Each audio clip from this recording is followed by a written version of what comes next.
Today, let's go over non-stick presser feet, how to use them, and what's the best one for leather.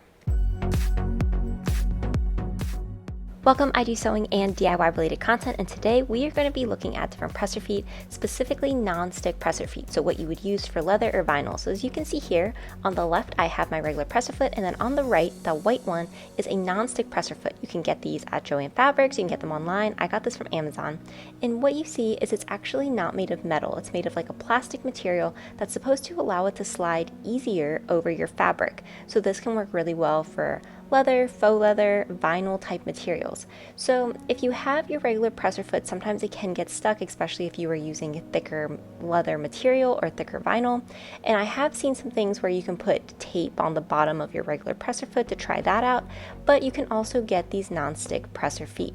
So I have this one, and then when I got this kit, it came with something called a roller foot as well. So we talked about that white plastic foot already. So now we're going to talk about this presser foot.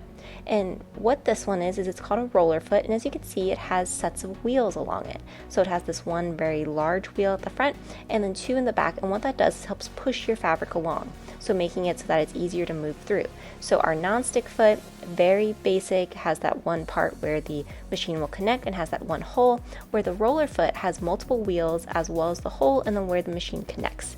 So when you compare them to the regular presser foot, the roller foot of course has a lot more going on with it because it has those wheels, but it's around the same size. So now if we look at all three together, and if we get some of our leather here, and if I try to just push it over, obviously the roller goes a lot smoother and a lot easier just because it does have those wheels to help us out when we're pushing. The non-stick also works, and then the regular presser foot, not too big of an issue here, but it isn't as easy as that roller foot is. So now let's go to our sewing machine, and we're going to start with our non-stick foot. So this white foot here, I'm just going to attach it like I would any other foot, so mine is just like a claw clip.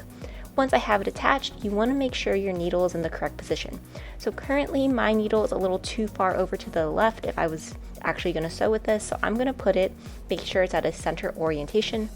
And then once I have that done, make sure that my needle is able to go up and down. So now it's exactly in the center. I have my string, I'm pushing them to the back so that they won't get caught. And now I'm going to take my leather. I'm just going to start off with one single piece, and I'm going to just sew a line. And when I do this, I do notice that, it's able to move through pretty easily. Nothing's getting caught or jammed.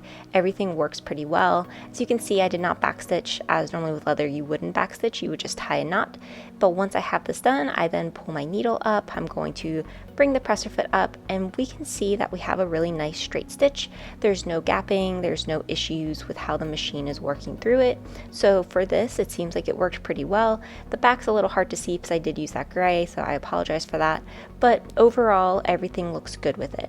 So now what I'm going to do is I am going to fold my fabric so that I have essentially two pieces of leather, and I'm just going to take that exact same stitch, so a nice slow straight stitch, and see how it works through the machine.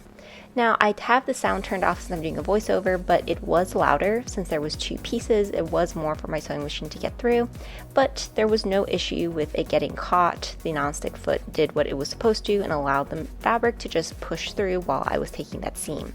So you can see here that our stitch looks nice and neat and even. On the back it also looks nice and neat and even, so everything looks good. I did have that one issue that my bobbin thread got caught. It looked like underneath at the very beginning, but that was on me, that was not the machine's fault. So now what we're going to do is switch over to our roller foot. So this one should be even easier since it has those wheels attached, and like with any new presser foot, be sure that your needle is aligned so it is going through the hole correctly.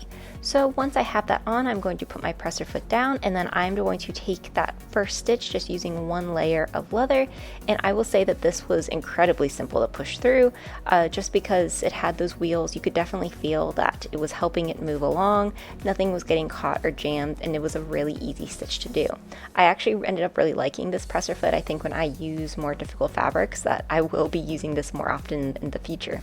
So you can see that we have a very nice even stitch. The back's a little hard to see again because of the gray, but compared to the non-stick, there really is no difference. So now I'm going to try it with 2 pieces of leather to see how it turns out, if it's very similar to the non-stick foot or not.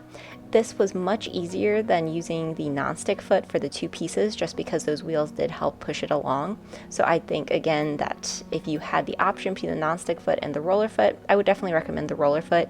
You get that very nice and clean look, and again, very nice and clean on the back. So the final option that we are going to look at is just the regular presser foot to see, did any of this even matter?